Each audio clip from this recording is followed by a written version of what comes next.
The house stood tall at the end of a quiet street, its white walls shining under the soft light of the moon. From the outside, it looked perfect. Every window sparkled like glass in a jewelry shop.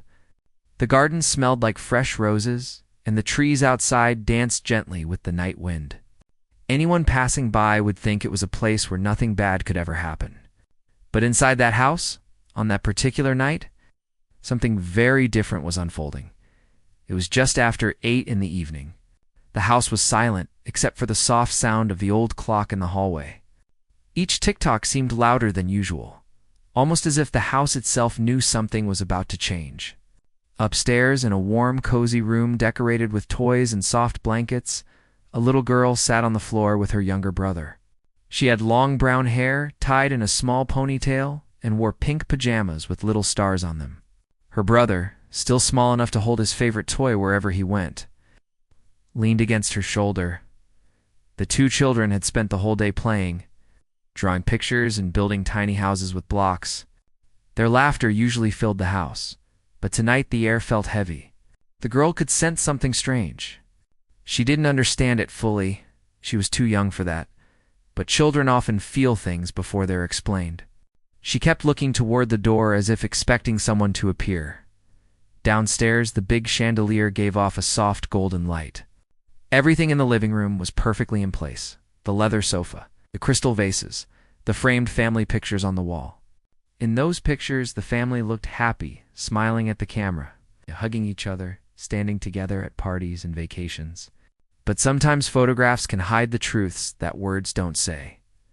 The children's mother sat on one of the couches, her hands wrapped tightly around a cup of tea that had long gone cold. She stared at the floor without really seeing it. Her eyes were tired, and her heart felt even heavier. She was a woman who once smiled easily, but lately her smiles had become rare, like sunlight behind dark clouds. She wasn't a bad person. She wasn't a cruel person. She was just lost in a storm she didn't know how to stop. For weeks, she'd been feeling a kind of pressure inside her that she couldn't explain. Every little thing felt too loud, too big, too hard. The house that once felt warm now felt like a cage she couldn't escape. And while she loved her children deeply, the noise, the responsibility, and the emptiness she carried inside her heart made her feel trapped. Upstairs, the little girl hugged her brother. She could hear soft footsteps coming from the hallway. It was her mother, slowly making her way up the stairs. Usually, the sound of her footsteps brought comfort. It meant bedtime stories, goodnight kisses, and warm blankets. But tonight the sound felt different. Slower, uneven, a bit like the wind. Just before a big storm, the girl turned to her brother, her little hands gently squeezing his. "Mommy's coming," she whispered softly, more to herself than to him. He looked up at her with big, innocent eyes.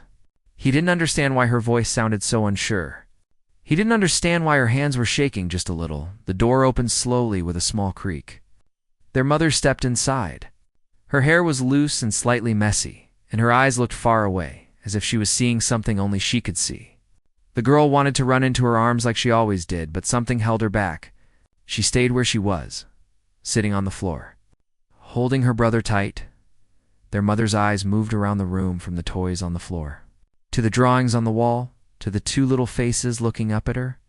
For a brief moment, something soft crossed her face, like a wave of love that was still there, buried under all the noise inside her mind. But then it faded again, leaving only that faraway look. "Bedtime," she said quietly, her voice almost a whisper. Normally, those words would come with a gentle smile. Tonight, they came without it. The little girl slowly stood up, holding her brother's hand. She didn't want to make any noise. She didn't want to make anything worse, though. She didn't even know what worse meant. She just knew everything felt fragile. Like thin glass, the mother walked toward the bed and started picking up the scattered toys one by one. Her hands moved quickly, almost nervously. A small stuffed bear fell from her grip and landed on the floor with a soft thud. That sound so small, so ordinary, made the little girl flinch. She didn't know why. "Pick up your things," the mother said, her voice a little sharper this time. The girl bent down quickly, helping her brother gather the toys. Her brother still didn't fully understand what was happening. To him it was just another night. But he followed her lead, quiet and obedient. The air inside the room was still, as if the walls themselves were holding their breath. Meanwhile, at the other end of town, their father was driving home earlier than usual. He was a well-known businessman, the kind people read about in magazines. Tall buildings, expensive suits, important meetings, that was his world. But what most people didn't know was that behind all that success, he was a man who loved his children more than anything. He carried their pictures in his wallet, he checked in with them every night, and whenever he spoke about them, his face lit up. He hadn't planned to come home early that night. A meeting had been canceled at the last minute, and instead of going out with his colleagues, something inside him told him to go home. He didn't question it. He just drove. The city lights passed by his car windows as he thought about how he hadn't spent much time with the kids lately. He felt guilty for that. He promised himself he'd fix it. Back in the children's room, their mother sat down on the edge of the bed, her hands pressed against her forehead. She wasn't angry at her children. She wasn't angry at anyone. She was just tired. Tired in a way sleep couldn't fix. She loved them deeply, but the storm inside her made it hard to show it. The little girl watched her carefully. At her young age, she couldn't name the feelings she saw, but she understood enough to know that something was not right. She wanted to say something, maybe "I love you," maybe "Are you okay, Mommy?" But her voice felt stuck. Then it happened. A moment so quick, so small, yet it changed everything. The mother lowered her hands and let out a long, shaky breath. She looked at the children again, and this time the storm in her eyes grew stronger. Her voice rose a little, not in anger, but in frustration that had been building up for weeks. "Why can't everything just be quiet for one night?" she said softly, almost to herself. The little girl stepped closer. She held her brother's hand tighter. Her heart pounded in her chest. She didn't fully understand the words, but she understood the feeling. She felt scared, not because of her mother, but because she didn't know how to help. She didn't know what to do. Downstairs, the father parked his car in the driveway. He stepped out, breathing in the cold night air. Usually the house looked warm and welcoming from here, but tonight something felt different. He couldn't explain why, but a strange feeling crept into his chest. He walked up the steps a little faster than usual, his keys jingling nervously in his hand. The little girl finally found her voice. In a soft, trembling tone, she whispered, "Mommy, please don't be upset." Her words were simple, but they carried the weight of her tiny heart, and then like a thunderbolt breaking through the quiet, a single high-pitched cry echoed through the house. "Mommy, don't hurt us." The words spilled out of her before she even realized she'd said them. She didn't mean to shout. She wasn't even sure why those words came. But they came from a place of fear, confusion, and love, all mixed together. Downstairs, the father froze. The keys slipped from his hand and landed on the floor with a small clink. He knew his daughter's voice. He knew her cries. And this one was different. This wasn't a playful scream or a cry over a broken toy. This was something else. His heartbeat quickened. He rushed through the hallway, his shoes echoing against the floor. Each step felt heavier than the last. He didn't think, he just moved. The staircase seemed longer than ever. The chandelier lights blurred as he raced upward, back in the room. The little girl held her brother as if trying to protect him from something she couldn't even see. Her eyes were wide, her heart racing. Her mother's face softened for a split second. She didn't mean to scare them. She loved them. But everything inside her was tangled like 1,000 knots she couldn't untie. The father's footsteps grew louder. He was almost there. The mother closed her eyes as if trying to shut out the noise in her head. For a moment, the room felt frozen in time. The little girl stood there, small but brave, holding her brother tightly. The golden nightlight glowed softly on the wall, casting gentle shadows across their faces. Then the father reached the door. He didn't knock. He didn't wait. He opened it fast, his chest rising and falling. His mind filled with 100 questions he didn't have time to ask, and there they were, his daughter, clutching her little brother, his wife, sitting on the bed with tired eyes, and a silence so deep it felt like the house itself was holding its breath. The little girl looked up at him. Her eyes were wet, but shining with relief. She didn't say anything. She didn't have to. Her face said everything. The father stepped into the room.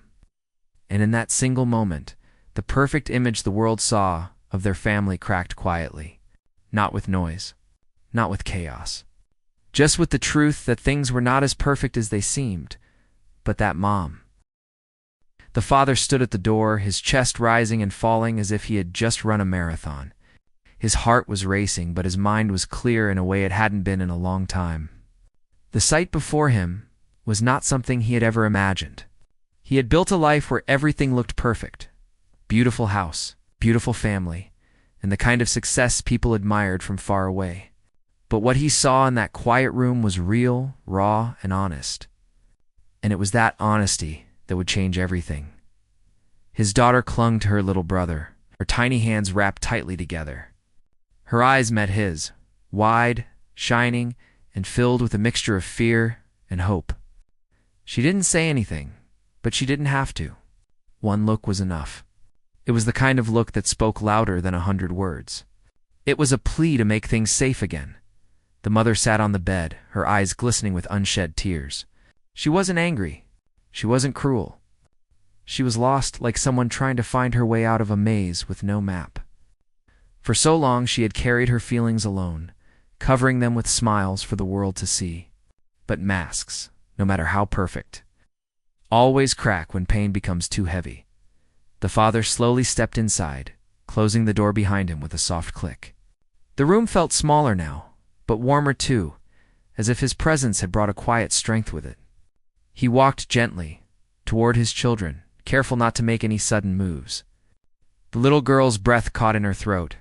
She had never seen her father look this way before, not like the busy man who always rushed to meetings, but like a father who was here fully. For her, he knelt down on the soft carpet, lowering himself to their level.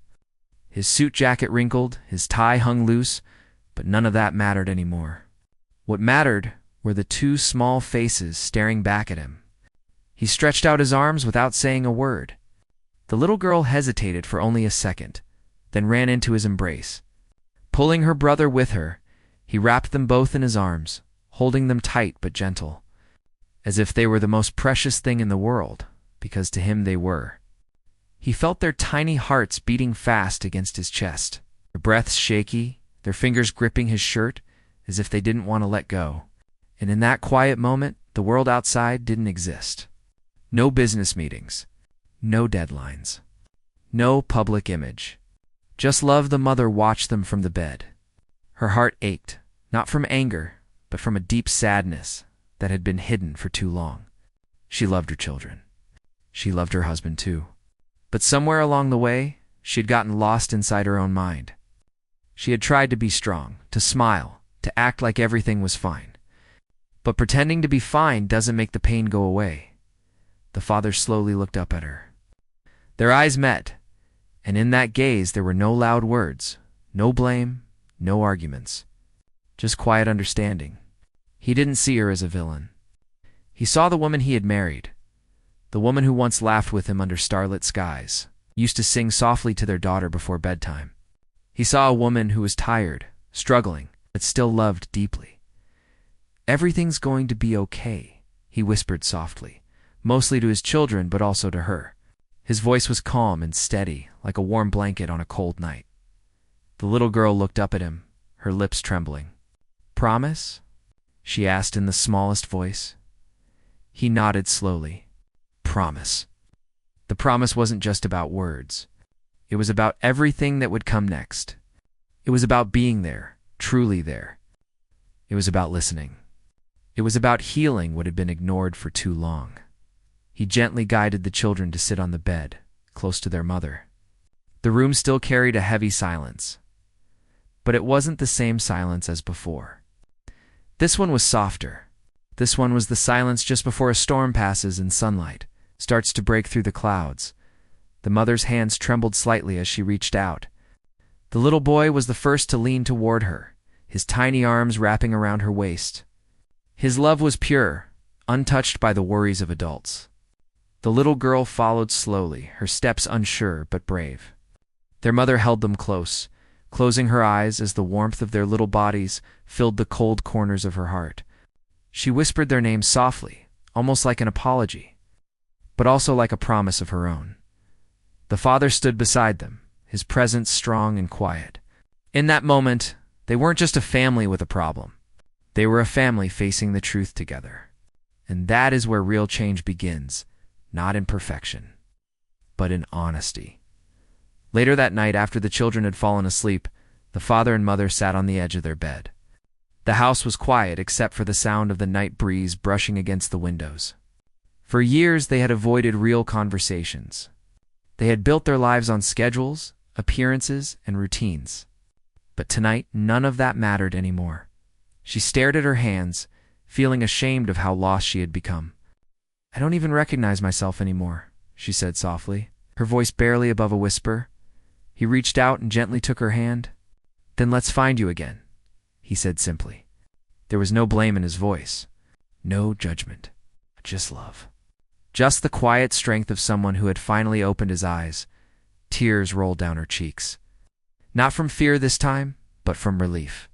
She had been carrying the weight of silence for too long. And now, finally, someone was holding it with her. They talked for hours. Not about work, or appearances, or what people would think. They talked about feelings. About how she had been feeling empty and overwhelmed. About how he had been too busy to notice. About the children, their laughter, their fears, their dreams. For the first time in a long time, they weren't just two adults living under the same roof. They were a team. The next morning, the sun gently touched the curtains in the children's room. The little girl opened her eyes slowly, the warmth of the sunlight falling on her face. For a second, she didn't remember the night before.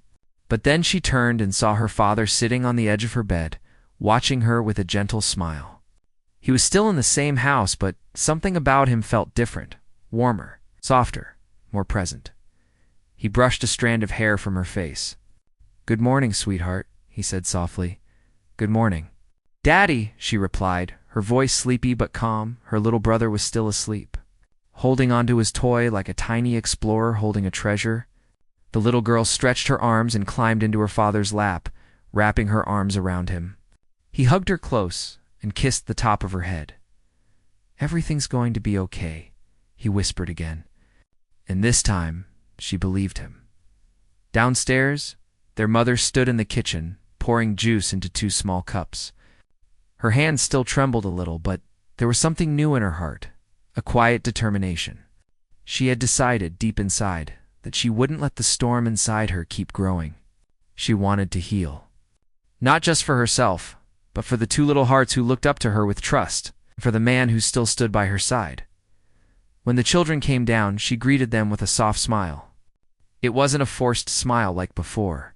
It was small, real, fragile but real. The little girl looked up at her carefully, then slowly walked over. Her mother bent down and opened her arms. And this time, the little girl didn't hesitate. She ran straight into her embrace. The father watched this scene from the dining table. He felt something he hadn't felt in a long time. Hope. It wasn't a loud feeling. It was quiet, steady, like the first light after a long night. He knew the road ahead wouldn't be easy. There would be more quiet talks, more work to do, more healing to embrace. But they were no longer pretending. And that made all the difference. Over the next few weeks, little things began to change. The father started spending more time at home. He made sure to have dinner with the family every night, no matter how busy he was. He learned to put down his phone and listen, really listen. When his wife or children spoke, the mother started taking small steps to care for herself again. She talked to people who could help her, people who understood what she was going through. She learned to let herself rest, to breathe, to be gentle with her heart. She discovered that healing isn't about becoming perfect again. It's about learning to live fully, even when things aren't perfect. The little girl began to laugh again. At first, it was soft and shy, like the sound of a small bell in the distance. But slowly it grew louder, brighter, like sunlight filling a room. She felt safe again. Not because everything was perfect, but because she could feel her parents' love wrapping around her like a warm blanket. Her brother, still young, didn't fully understand everything that had happened. But he could feel the change. He felt it in the way their home sounded different, more laughter, less silence. He felt it in the way their mother hugged them more often, the way their father tucked them in at night. One evening, as they sat in the living room, the little girl climbed onto her father's lap and whispered, "Daddy." "Yes, sweetheart." He answered. "Thank you for coming that night," she said, her eyes big and honest. He hugged her a little tighter. "I'll always come for you," he replied softly, and he meant it with all his heart. The family wasn't perfect. They still had hard days. There were still moments of tiredness, moments when the mother needed quiet, moments when the father had to remind himself to slow down. But they faced those moments together now, not in silence. The house that once felt heavy began to feel alive again. The laughter of the children filled the halls. The mother smiled more often.